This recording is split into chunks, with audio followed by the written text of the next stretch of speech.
Shameless. United in the Europa League. Europa League. We tell them one time and we say... What's going on, guys? Welcome back to United View. Hope everyone is doing very well. It's everyone's favourite, isn't it? That's everyone's favourite theme song. It's everyone's favourite intro. The Europa League intro is back. We are here for another press conference reaction. A Europa League press conference reaction. Ruben Amorim has been talking to the assembled media at Carrington ahead of Manchester United's Europa League clash in the league phase against Bodo Glimt tomorrow at Old Trafford, of course. It's an 8 p.m. kickoff. It's going to be Ruben Amorim's first home game as the Manchester United head coach. Of course, he had his first game at the weekend away from home at Portman Road against Ipswich, but tomorrow's going to be the first time as the head coach is going to be stepping out onto the hallowed turf that is Old Trafford. He's going to be in his technical area. He's going to be shouting the instructions and hopefully guiding us to a victory in the Europa League, which would be back-to-back victories in the Europa League after the victory against PAOK last time. Ruud van Nistelrooy's Manchester United then, Ruben Amorim's Manchester United now.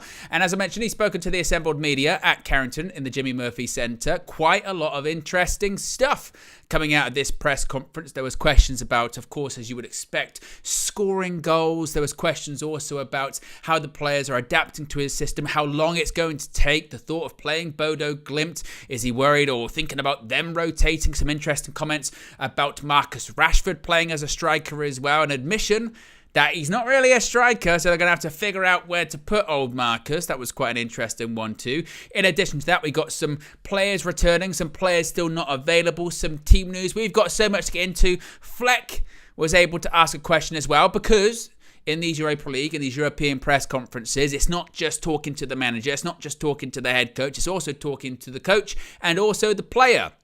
And the player sitting next to Ruben Amorim today was the Manchester United captain himself, Bruno Fernandes. Yes, and because Bruno Fernandes was sitting there, our very own Fleck got to ask a question to the Manchester United captain as well. So we've got all of that. So be sure to smash a like on the like button. Be sure to subscribe, bottom right-hand corner. You know what to do. I can see everyone in the chat at the moment. I can see my style advisors there with the OWEN emoji. Yes, very strong. It's a strong emoji with the sunglasses. Yes, Imran says, I saw Flex got the chance to ask a question. Indeed, he did. Didn't ask maybe some of the ones that were put in the chat the last couple of days. There was no sort of fashion questions or anything like that, but he does ask a question to the Manchester United captain. I can see Javid in there. I can see Marion in there, one of our members too.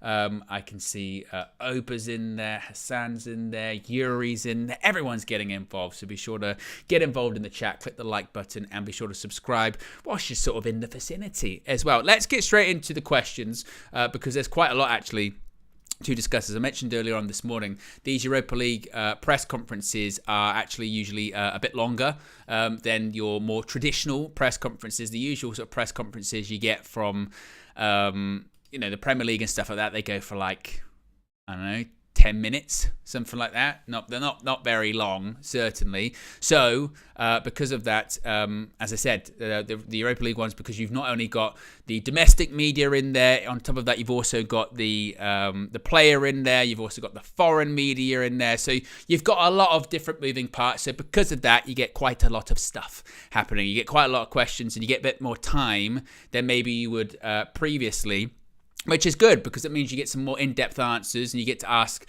the players. It's always a fascinating dynamic actually as well, that you get to ask the players something whilst the sort of coach, manager, whatever you want to call him, is sitting right there. And sometimes it can be, a bit, shall we say, awkward. But because and it was kind of, that was also the case today with Ruben Amorim too. Is that, there was one question that was asked, I forget what it was, and, Bruno kind of laughs it off. Then you have Ruben Amorim sort of going, yeah, actually, that's a good question. You should answer that, Bruno. You should answer that one. So that's always quite fun to watch, isn't it? But we will have the clip of Flex in the press conference as well, which is good. So as I said, we've got a lot to get into, a lot to discuss today. So let's start off with the first question. About players being available. Shall we? Shall we do that? Indeed. Let's start with that. So, he was asked about Harry Maguire and Lisandro Martinez because, as is always the case, you've got open training session And again, it's open training session that lasts like 5-10 minutes, and it's just like one routine they do, and that's about it. And it's all for show, really. It's all for show. It's all for the media. It's nothing really. You can't read a lot into it, even though everyone always does try to read loads into it and think it's, something it's not. And basically can't get that much out of it. But today, one of the big stories coming out of it was Lisandro Martinez and Harry Maguire were in the open training sessions today. No Lenny Yoro. But Lisandro Martinez and Harry Maguire were there. So the question naturally to the Manchester United head coach was, are they both going to be available for tomorrow? And Ruben Amorim said, not Harry. Leacher is ready. He didn't stop too much time. So I feel he's ready. The situation is different to Harry. He says they're both training. Harry will soon be on the pitch too. So, this was quite surprising actually, wasn't it? It was quite surprising because the information that was kind of out there the last couple of days was that Lisandro Martinez was going to be unavailable for sort of 2 to 3 weeks. Got this back problem, which meant that he couldn't really participate in international duty. He'd come back early from international duty during the international break. And the thought was, Leach is not going to be back for quite some time because of his bad back. So it was quite surprising to see him out on the training pitch today. And then when Ruben Amorim said, he's available, he's ready to play tomorrow, it was a pleasant surprise. So how much that means he's going to play tomorrow, I don't know. Johnny Evans, I don't think, was on the training pitch either today. So it's almost like as one comes back, someone else drops out. With Evans, it might just be a recovery situation. We'll talk about Lenny Yoro in just a second because he also wasn't involved in the training today either. But still, there's some positive news there, certainly, is that Leacher is back. Maybe he'll just play, I don't know. Maybe he'll play 45 minutes. Maybe he'll come on later on in the game or something. Or maybe once again, because we're so limited with these sort of defensive options, maybe it's just going to have to be one of those ones where it's like, Leacher, see how long you can do it for. Hopefully, we're in a comfortable position by then, and we then take someone off perhaps. But no Maguire will be available tomorrow. Possibly be available for the weekend. But certainly positive news because we've spoken about this quite a lot, haven't we, guys? That we've switched systems. We've changed from a back four to a back three. We're playing more centre-backs than we usually would at a time where it feels like that centre-back position is just completely it's completely cursed, isn't it? Because we had 4 centre-backs missing at the weekend. The fact that now we've got 1 back is positive, but then with Johnny Evans, we're still in the same position where we've got quite a few centre-backs out. So we shall see with that, and hopefully with Maguire, he can also be available for the weekend. But what about Lenny Yoro? Well, many people were wondering, where is he? Because heading into the game on Sunday at Portman Road, some were hoping Lenny Yoro, does that mean he's going to be making his Manchester United competitive senior debut against Ipswich? And then when he wasn't even with the squad, let alone on the bench, when he wasn't even with the squad, there was some concern, some worry of, does this mean that he's had a setback? Does this mean something else? Like what's going on with Lenny Yoro? And there was reports and people online saying that, it was actually just quite precautionary and it wasn't anything, super serious or anything like that. This was all part of the planned recovery sort of period and wasn't anything to worry about, etc., etc., etc. And it was the same thing today when he wasn't spotted rather in the open training session. There was once again sirens in the chat, first of the stream. There was also concern that maybe again he had this setback. Samuel Lutkers from the Manchester Evening News is reporting that he's been told by Manchester United essentially that there's nothing to worry about with Lenny Yoro. It was a designated recovery day. He doesn't participate still yet in every single training session. They're being very, very, very careful with him. And that's essentially what Ruben Amorim said today. He said that he is training. He is available to train. They're working on his fitness. He also said, we believe a lot in him and we're preparing the best way to start with Lenny. He kind of, which I thought was a really interesting way of him sort of framing this, said that, because he hasn't played a game for Man United yet, we want to basically start him on the best foot possible, if you pardon the pun with his foot injury. Essentially saying we don't want to throw him in when he's not ready, he's not fully fit. He then gets off to a bad start, let alone re-aggravate an injury, but gets off on a bad start because he's not physically or mentally prepared to do so.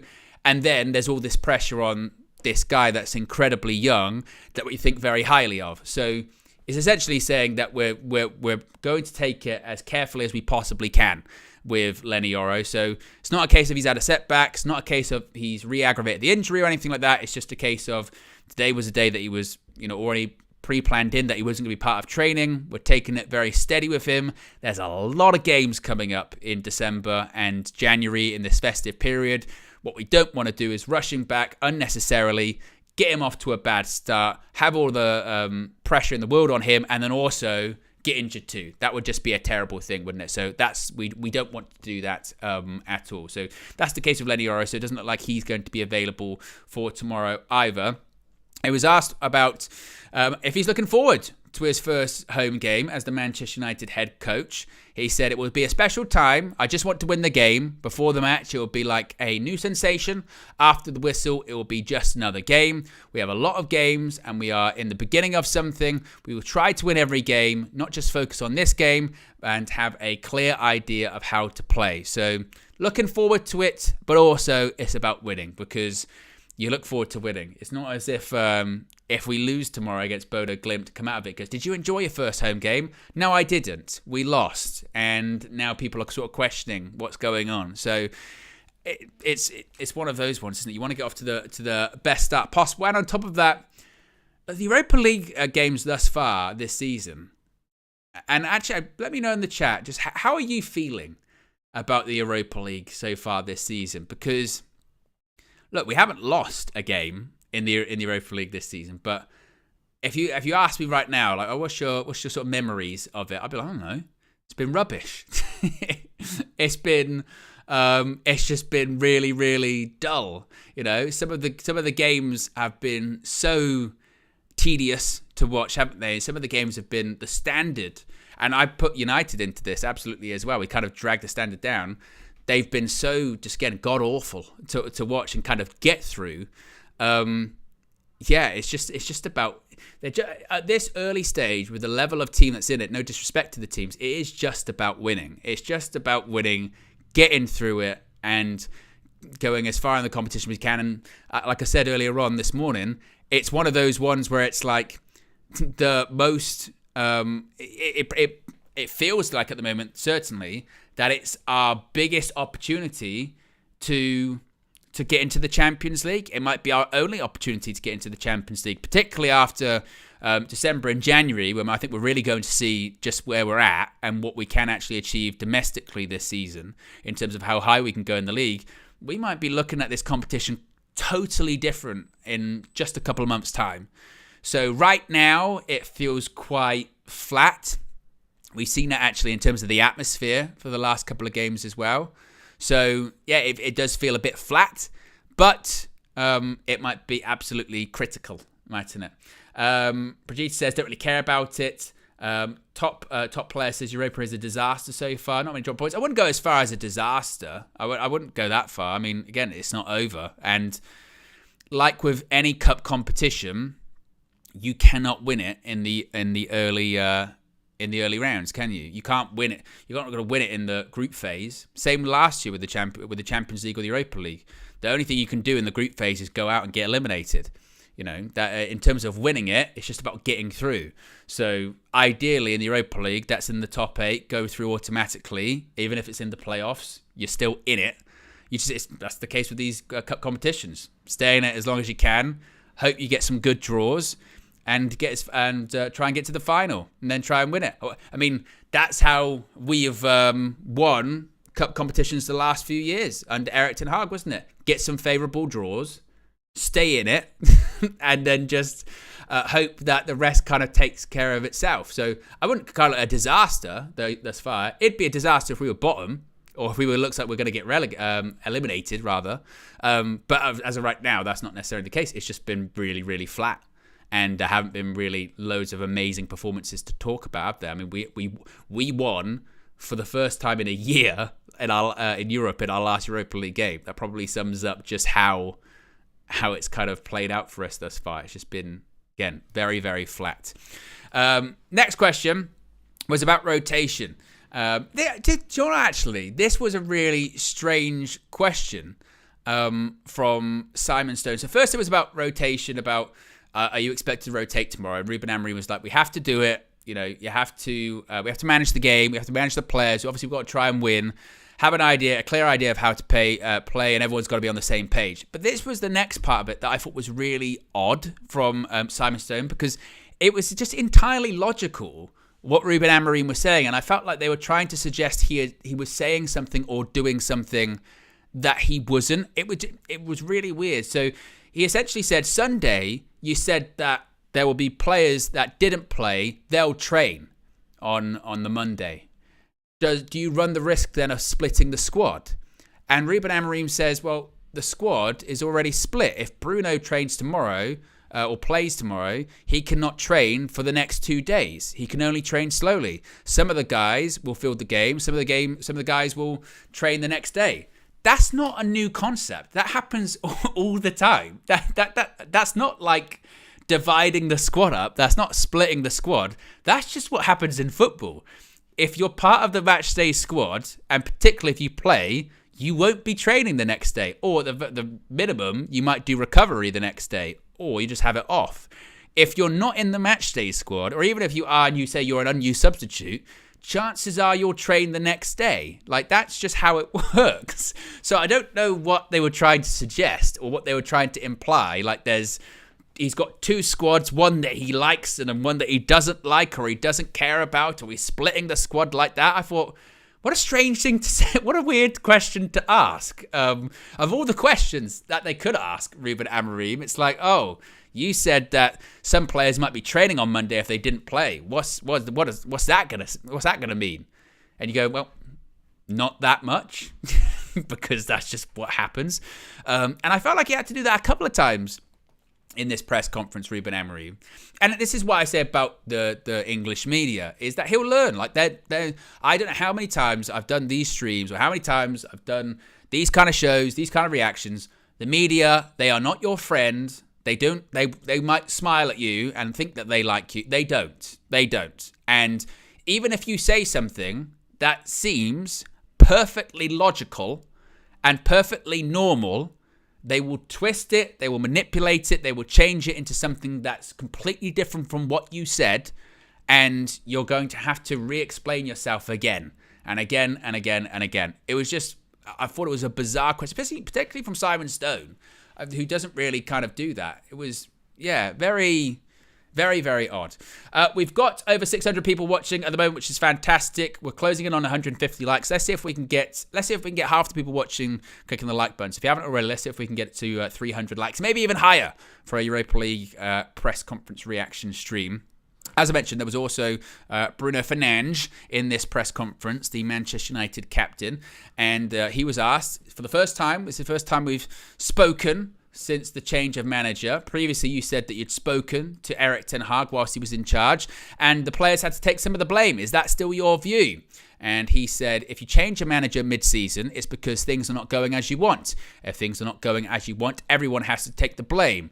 As I've said before, it is easier to get rid of a manager than 15 or 20 players or whatever. We have to focus on what the future can bring as soon as possible. And look, he's not wrong. This is also kind of... and it's almost annoying with this, because then you have to re-go over the Erik ten Hag stuff again, and people still are very touchy when you bring up his name. It's like when anyone leaves. It was like it with, say, like Ronaldo. It was like it with like De Gea or whoever. If you bring them up in the few months after they've left, people get very upset and very angry. But he's not wrong in that regard with what he's saying. Absolutely, the players have to take a huge amount of the blame.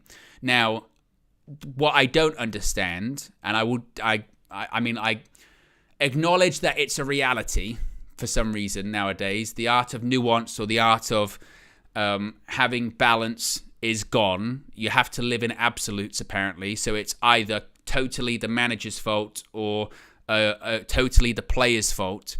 It's not. As Bruno Fernandes says, players have to take part of the blame. The person who is in charge of those players, managing those players, if they cannot get results, they have to take part of the blame. That is how it works. Not even just football. That is how life works. That is how business works. And it's the cruel reality of football, isn't it? It's the cruel reality of football that, as Bruno says, sometimes it's easier to get rid of a manager than it is to get rid of 15 or 20 players. But at the same time, it's also a situation where a lot of those players that have to take the blame and did underperform, have underperformed, continue to underperform.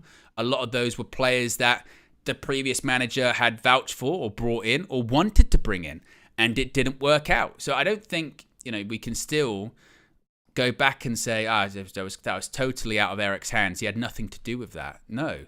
But it's also the same as, and I saw this reaction after Sunday's game. And it was kind of what KG was saying on Monday, but I kind of pushed back on it a bit, where it's like, well, see, I told you, we drew 1-1 with Ipswich. See, I told you, Erik ten Hag, he wasn't doing anything wrong. It's all the players. And you go, well, again, it doesn't necessarily work like that. It's still Erik ten Hag's, largely his team and filled with his players.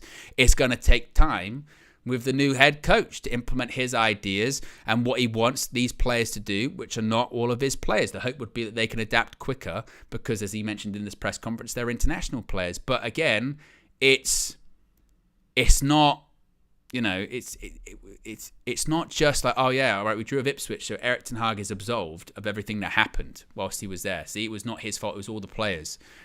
And that's why I pushed back on that logic before of like, it's either, if they play well, the players are criminals. See, they were phoning it in for the previous manager. But if they don't play well, it's, no, actually they were shit. So see, it wasn't Erik's fault. It's illogical. It is always a combination of several factors.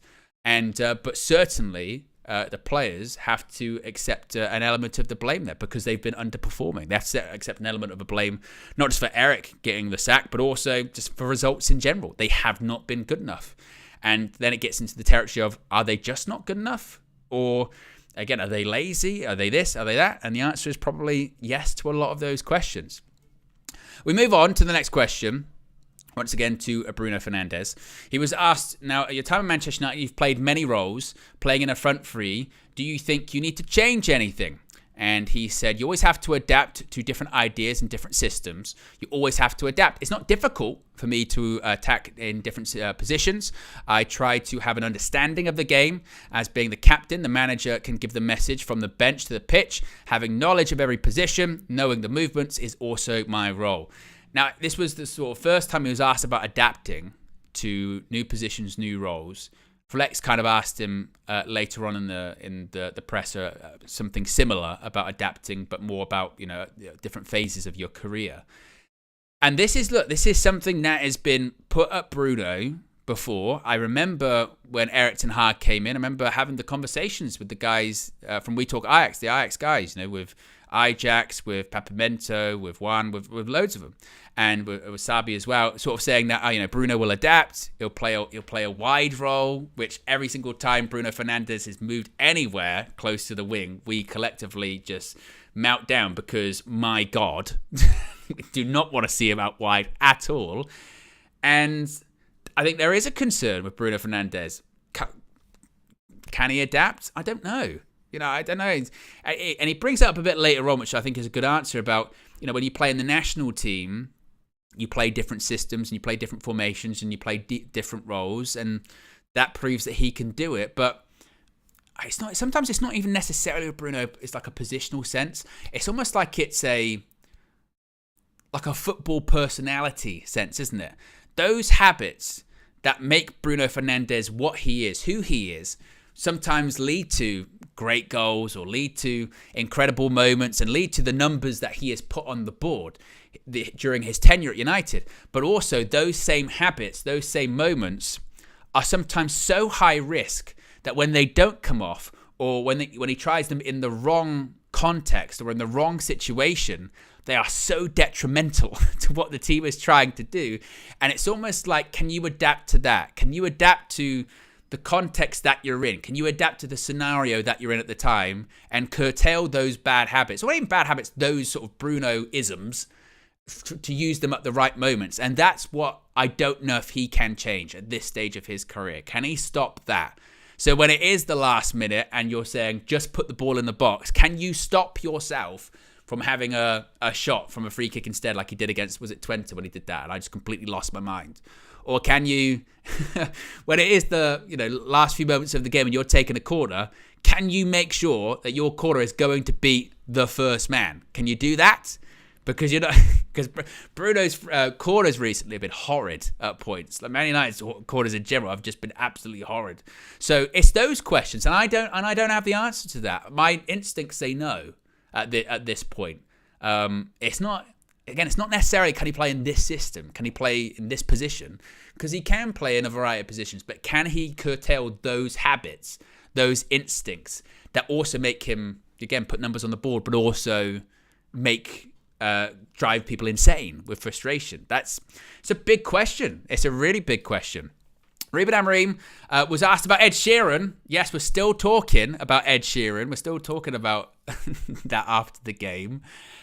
To be fair, the journalist, I didn't get who asked him it, but he asked it very, very well. Basically said, look, you've spoken about the adaptation to becoming the Man United head coach and how different it is receiving an apology from Ed Sheeran after your first game show just how different this job is and this club is.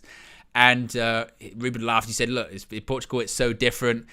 He was just saying hello to one of the commentators and it was nothing. I was with Roy Keane and he's one of the stars, so it was nothing. It's okay. So he brushed over it very quickly. But I think, you know what?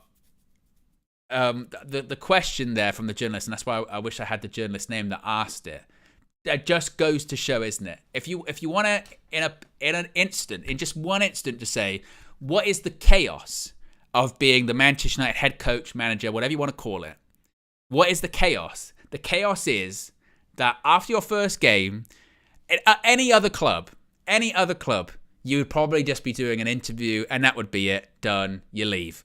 At Man United, there's always just bullshit going around it, isn't there? There's always, whether it's like a global music megastar interrupting the interview and then it getting awkward, or just Julia Roberts being there, or it's always something. It is never just.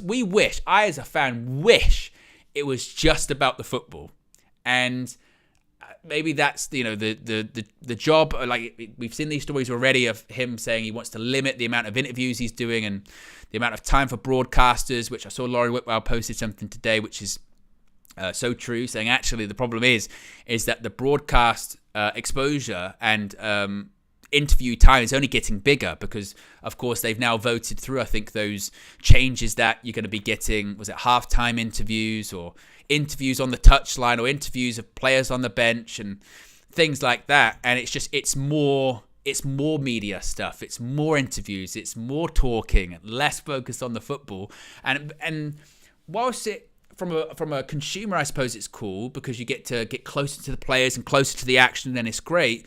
But from the player and coach point of view, you're not talking about the football. You're not actually focusing on the football, which is challenging. But at the same time, that's the challenge, isn't it? That's the challenge of being the Manchester United head coach, Manchester United manager, is you have to find a way to balance all of that, do all of that, and still win, still be competitive every single week, over and over and over. I saw someone post about this, about Pep Guardiola earlier on, saying there's a reason Pep Guardiola has stayed at Manchester City. Well, with his new contract, he'll be there for close to a decade because, well, for several reasons. One, money. Two, 115 charges, mate. But three, he gets to be at this club, win trophies, and no one really bugs him or gives a shit because no one gives a shit about Man City. They don't. And I know that the City fans get their feelings. We've done this, we've done that. No one cares. Like, no one cares. The thing people care about the most with Manchester City is their charges. No one cares otherwise. So when he's at City, there's not the scrutiny. If he was at Manchester United, how deep would those fingernail cuts on his head be? Oh my God. He would. I can't even think what he looked. He looked like Freddy Krueger at this point. They'd be in there. His face would be a mess. He looked like he'd had a cheese grater all over his face, and that'd be in his first press conference, let alone his first game or anything like that. My word, it'd be like one of those old wrestlers that they bleed so much and their head looks like just a piece of like crumpled up paper. That's what it would look like if he was at Manchester United. So if you're Ruben Amorim and you're annoyed about the media and the press, get used to it, brother, because it's only going to get worse. It's only going to get worse, and the only way to kind of shut them down a bit is win. Anything else, woof, and even then, if you're not nice to them or you keep them at arm's length, they'll just write shit about you anyway. So, yeah, that's madness. That is what it is. And look, the halftime interviews. I remember back in the day when the Champions League was on ITV, particularly in Man United games, you see Alex Ferguson all the time. All the time he used to do interviews with ITV at halftime. They'd be like, right, Sir Alex, you've had a good first half or you're 1-0 down. What are you looking for? And the interview would be so short. It'd be like 30 seconds, 45 seconds, not short to when he'd still have the gum going massively. And he'd do it and go, thank you very much, boom, get out. So I don't know. I don't know what that's going to be like. But yeah, I mean, the question was so spot on with that's what it's like to be the Man United head coach. Is that after your first game, you got Ed Sheeran going on his Instagram stories apologizing to you for interrupting your interview. It's nuts. Absolutely nuts. We've got over 700 people watching, which is fantastic. We're still under 200 likes, though. If you haven't already, click the like button. TV Thrill says you look like Abdullah the Butcher. I was thinking of that too, TV Thrill, but I just wasn't sure how many people would get the reference. I was trying to think who will get that reference like the most of, like, again, the cuts on the head. Yeah, it's mad. Crazy. So yeah, that's the attention that you get as the Manchester United head coach. Next question was actually from some Norwegian media. Was asking about if he had spoken. There's always a Mourinho question.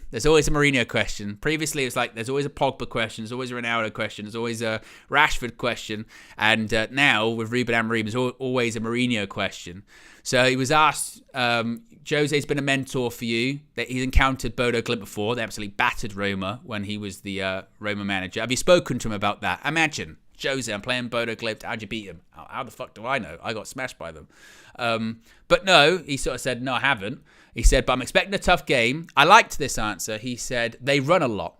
And he said, that will be really good for us. A very good thing for us this week because we have to improve that. They have some special players in the wings. They are winning all the time. So I'm expecting a very good, very intense game. And a good game, it will be a good game. And I like that he's being very open and public about things that he doesn't like or he wants to see more of from this Man United team. And I was thinking as I was watching this, I was wondering, I wonder how long he sort of carries on saying stuff like this. Because he mentioned some players specifically after the game against Ipswich. And that was brought back up in this press conference. And he kind of, when he was asked specifically about players, he kind of snapped back a little bit, one of the journalists saying, I don't name players just to kind of throw them under the bus. Or I don't name players just to say bad things about them. I name players so I can explain things to you because you ask me questions. And I thought, I wonder if how long he carries on doing that before he starts to take a step back and go, all right, I'm just not going to name players individually then because you try and turn it into something that it's not.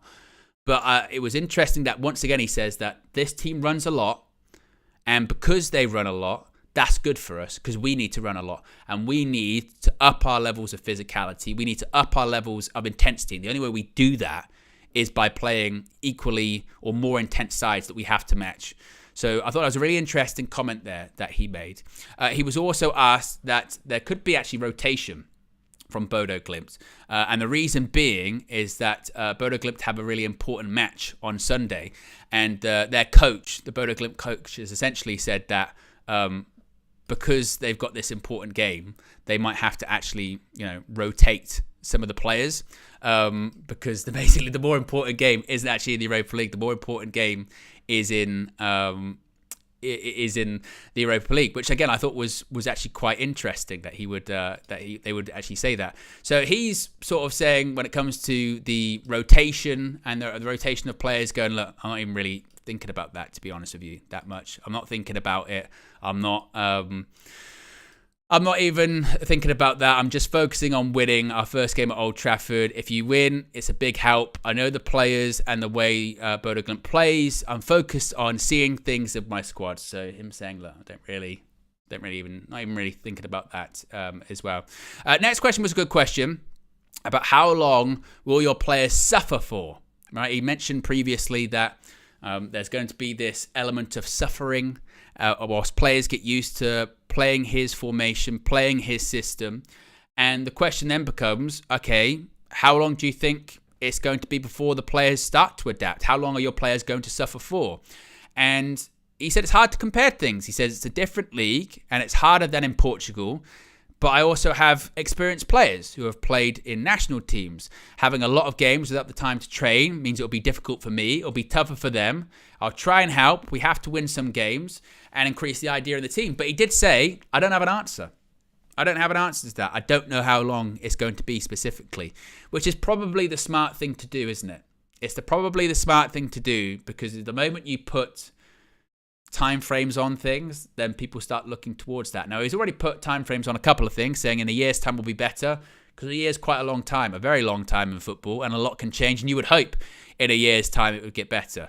What he can't do at this point is say, oh yeah, give us 3 weeks, give us by January 1st we'll be sorted. He's not going to say that. But I do like how he mentions that, but these players are allegedly, it's quite interesting that he says that more experienced players and national team players, but you get sporting fans that say, some of these United players wouldn't even get into our side.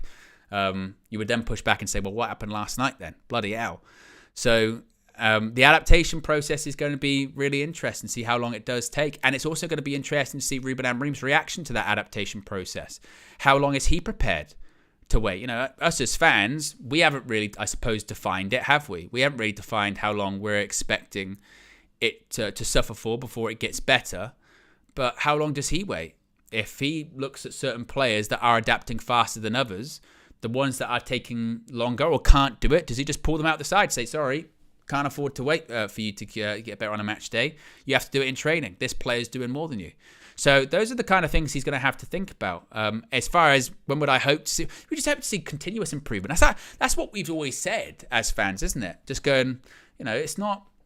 I think I don't like to speak for everyone, but I think the general consensus is largely that the fans aren't expecting immediate improvement. Yeah, they're probably expecting to win some games along the way, but we're not expecting to compete for the league. I think quite a few people are already sort of going like, from top four might be a bit of a write-off. We'll see what happens basically. But as long as there is an idea, as long as there is something that the fans can see and can hold on to and say, but I can see what you're trying to do. I can see the type of play you're trying to achieve, and I believe in that. Then that will buy you more time. It just will. And maybe because of what happened towards the end of Erik ten Hag's tenure, maybe fans are more willing than they were previously to just, all right, if we just see a style that we can hold on to, then we'll give you it. We're willing to suffer with you.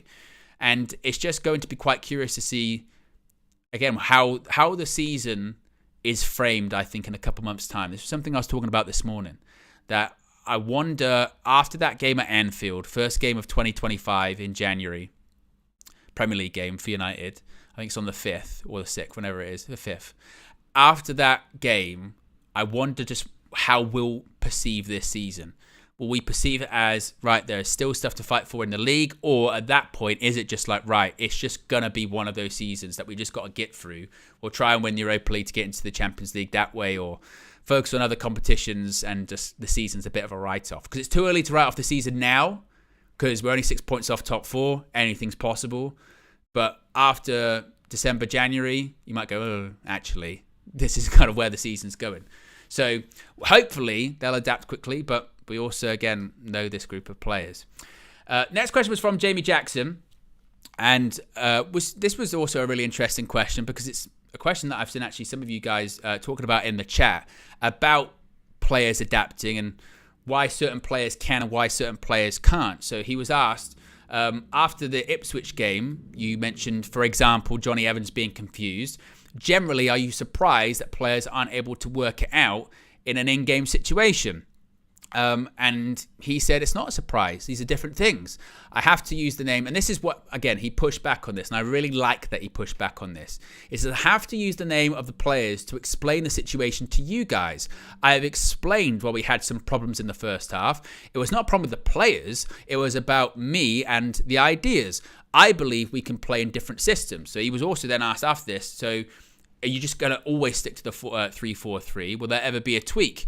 And again, I thought he explained this really well. He said, I believe we can play different systems. Sometimes we defended in a 4-4-2 against Ipswich. We have to play in different systems because nowadays teams change their dynamic. I think our structure, the power of this structure, is to change formation in each game. So what he's essentially saying there, and again, I think this is a really, really good answer. And this is what Ruben Amorim has been really impressive with thus far in his handling of the media, is first of all, he nips in the bud that he's singling out a specific player for not being good enough. He says, well, no, I've said Johnny Evans because it's easier when I say things. If I give you an example, you know what I mean. And I like that as a fan. As a fan, when he gives an example, I go, right, I know what he's talking about there. Okay, that makes sense. It's more than just words. He's given specific examples. But he's not saying that to throw his players under the bus. He's saying that because he mentioned not just Johnny Evans, that was the one brought up in the question, but he mentioned Dalot, he mentioned Rashford, he mentioned Garnacho, he mentioned a lot of players in his post-match interviews and press conference. And the only reason he's saying it is to give an example, not to throw them under the bus, because the only reason they're confused is because they're doing something different. And like he's saying there, he's saying, well, in a game, because of how fluid games are nowadays and because of how teams change their shape, you have to sometimes switch mid-games, or you start off, your base formation is a 3-4-3 in this case, but because players move, you might end up almost defending in a back four. You might, out of possession, be in a 4-4-2. You might end up being in a bit of a 4-4-3 or something like that. That's what happens. But you have to start from somewhere. And you have to start from a base shape, and then you switch. And he's saying that his philosophy, his idea is, if you start with a 3-4-3 and the players know the 3-4-3 inside and out, then he believes that is the best way then, coming out of that shape, to morph into a different shape depending on what the game and the opponents require. So if you start with a 3-4-3, but suddenly the opposition head coach or manager moves some players around, changes some shape, the 3-4-3 makes it easier to pivot into something else. That's what he believes in. But to get to that stage, you've almost got to master the first part, which is the 3-4-3 in general. So you can't even think, that's like 3 or 4 steps ahead from where they are at the moment.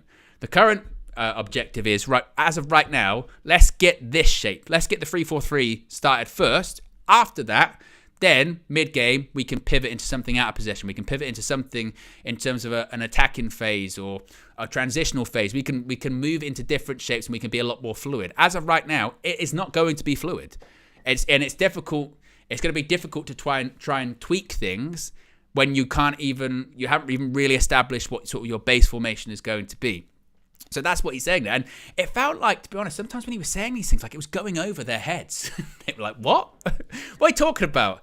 And I thought we've gone from a situation where with the previous manager, and again, it's not a criticism of him. I think it's just who he is as a personality, and maybe some of the language barriers and what have you, is that this is totally different. This is a guy that's very, very confident and very clear in what he's saying.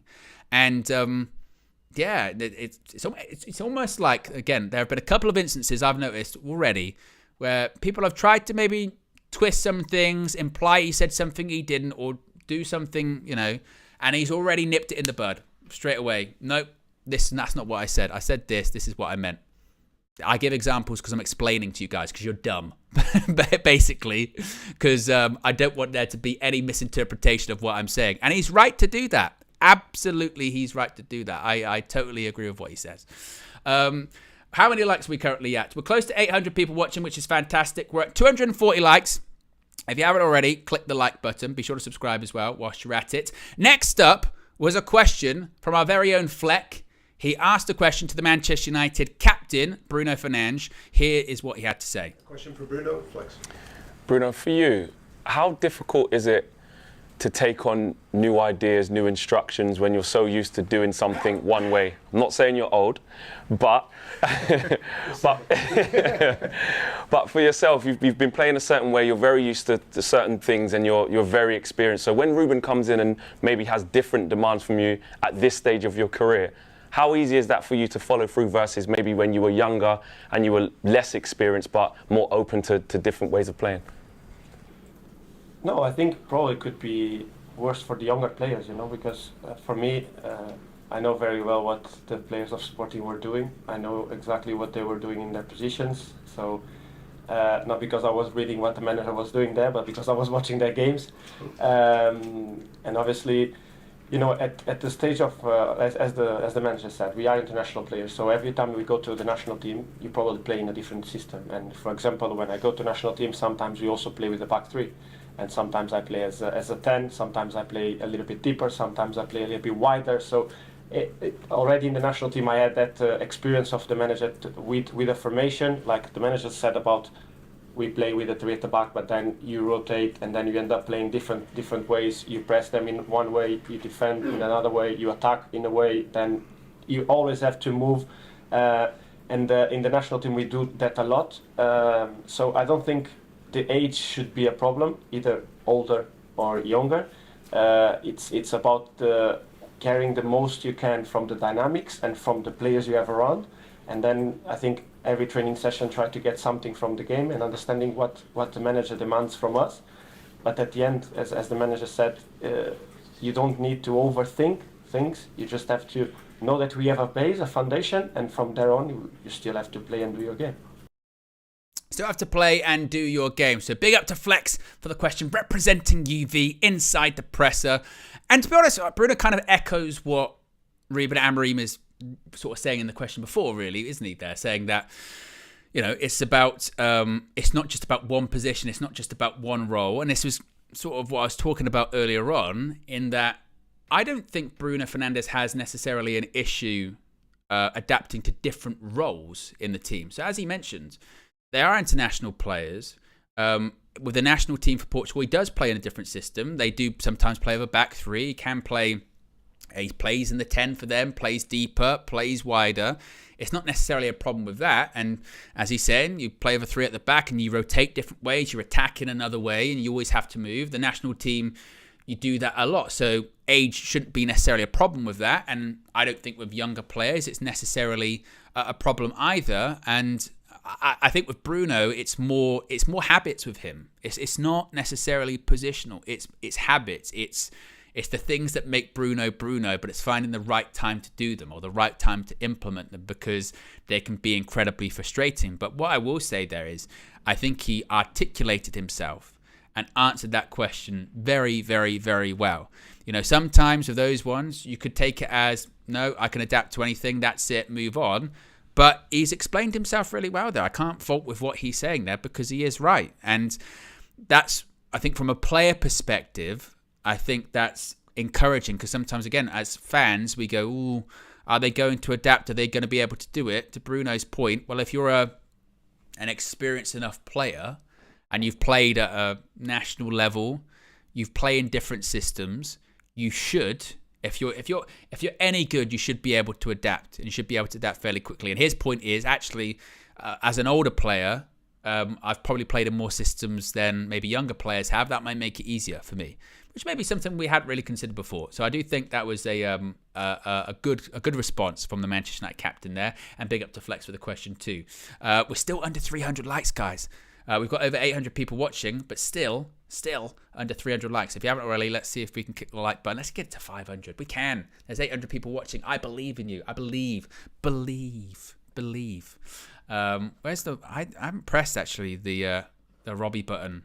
Believe in ages. There you go. Believe. There you go. That works much better. Believe. So that was the question from Flex to the Manchester United captain. Last couple of questions here was about scoring goals. We were talking about this a lot, weren't we, on the morning view, about scoring goals and just the lack thereof in this Manchester United side. Ruben Amorim was asked, maybe United haven't had a consistent constant goal scorer since Zlatan, Romelu Lukaku. Is that something you need? Is that a major concern? And Ruben Amorim says, I think there is a concern in that, but we have to improve as a team. We controlled the ball in the second half against Ipswich, but we were not dangerous. Rasmus and Josh will score more goals. Ahmad has to be better near a goal. Bruno has to score more goals as well. And all of those guys need to improve. You mentioned Rashford needs to score more goals too. And again, he saw through the question, saw through the bullshit, and he said that, I know what you're trying to get me to say, basically. You're trying to get me to say that we need to buy a new striker to score goals, which I think we do. That's true. But because we do need a striker. But he's saying that it's not just necessarily the strikers. Everyone's got to contribute more goals. We just got to be more attacking. I don't know. I mentioned it this morning. I just don't know if I can see where those goals necessarily are going to come from. Whether it's from Xerxes, we know he's not a goal scorer. Whether it's Højlund, kind of goes in and out of these bursts of scoring goals. Rashford, we're still... it's almost like the worst thing to happen with Rashford, isn't it? Was that season a couple of seasons ago? Because now it's like, can you get him back to that? Can he ever go back to that? That's kind of a question that was going to come up in just a second. So... everyone needs to start scoring more goals, according to Ruben Amorim, and he's not wrong there. And finally, this is maybe the biggest thing, actually, to come out of this press conference, was Ruben Amorim talking about Marcus Rashford. Now, I mentioned Rashford's goal-scoring antics under Erik ten Hag in his first season, scored 30 goals 2 seasons ago in all comps. Ruben Amorim was asked, can you see something in him? Can you get him back to those levels? And interestingly, Ruben Amorim says that position is not best for him, i.e. being a striker. He was fighting with 2 giants. We will keep looking for solutions. He will have all the help of the staff and the fans. He's a Manchester United boy, but this is the interesting part in it as well. But he has to be Marcus to return to that form. He has to be the first one to want it. And I thought when he said that, I went, that's a very curious thing to say. He has to want it. Because do you say that about someone that you already know wants it? Maybe I'm being a bit tinfoil hat there. He has to be the first one to want it. I thought, would he say that about, for instance, Bruno Fernandes? Well, he's got to be the first person to want it. Not necessarily, because you know that. It's innate in Bruno Fernandes that he wants it. Sometimes he wants it too much. That is something that people say about Marcus Rashford, isn't it? Going that, he has to want it. V says, what does he mean by that? He has to be Marcus. I perceived it as, he has to be enjoying himself, has to be enjoying his football, has to be, because when you say, you say they're not themselves, it's the opposite of that is to be themselves, isn't it? To be Marcus, to be back in that form. He has to be the first person to want it. So there's a lot of different ways to look into that. Is he saying about motivation? Is he just saying it flippantly? There's not that much in it. That might be part of it as well. But also the first part of it, that position's not the best for him. And we know that. We know that's not the position's best for him. But we've been discussing through the international break that in this system, it looked like the most obvious position for Marcus Rashford was going to be in that striker role. Even though I think a lot of people that have seen him over the last couple of years go, yeah, but he's not really a striker. We know that. He's a wide player, but there aren't really wide players. He's not going to be a wing back, so is he going to be a 10? What's he going to do? And it's interesting to see Ruben Amorim say, we're going to have to figure out what that solution is to fit Marcus Rashford into that team. And I suppose then the natural response to that is, well, what if there isn't a solution? What do you do then? What if in that system, with the qualities that he has, it's not saying Marcus Rashford doesn't have qualities, of course he does. But if he doesn't have the qualities to fit in that system, then what does he do? Is that when you start to consider the future of Rashford? Is that when you start to say, well, you kind of got to adapt or you're not going to play, mate? So I think that's really, really interesting what he says there. And it's going to be interesting. Well, we know how the media are going to pick up that kind of stuff. But saying that he has to be the first one to want it and that position's not the best for him, we'll look at solutions to how to basically fit him in and how to make it work for him, is a really interesting response, that. And it will be interesting who starts up front tomorrow. Maybe it's not Marcus Rashford. Maybe it is going to be Rasmus Højlund. You would think Europa League probably would be a Højlund because of the rotation. But Sunday, Old Trafford against Everton, the sort of bigger game of the week, particularly with the games that are coming up in the Premier League after that, Arsenal on the Wednesday. Yeah, it's an interesting one. That is a really curious answer. And maybe, look, it's one of those ones that had he said that about anyone else, if let's say he's talking about Joshua Zirkzee, and he goes, for that he has to be Joshua to return to the form, and he has to be the first one to want it, we would then go, you probably wouldn't even look into it maybe that much. But because it's Rashford, and because there's been, some off the field stuff, and because there has been questions about his motivation or his commitment or all that, when he says, you've got to be the first one to want it, and he's got to beat Marcus to return to that form, you go, what do you necessarily mean by that? So very curious stuff there from the Manchester United head coach, certainly. So let us know in the chat, let us know in the comment section just what you think he means by that. Is it something that we're reading too much into? Is it not? How does Rashford fit in to the 3-4-3? If the striking position is not his best position, does he have to adapt to be a 10, or is he just going to struggle to adapt in general? There's a lot of big questions, I think, coming out of that one from Ruben Amorim there. So there you go. Now, a reminder, Flex and Just Josh Media Graphics Guru Visual Ninja have been at Carrington today. So there's a lot of footage, a lot of content that's going to be coming out. The full press conference is going to be uploaded on the channel too. So you can watch that if you want to see more in-depth answers or compare notes. I know KG likes to do that with some of these press conference streams. He likes to watch this and then watch the press conference and then see the analysis that way too. So you can check out the full press conference because, of course, we were there involved in it.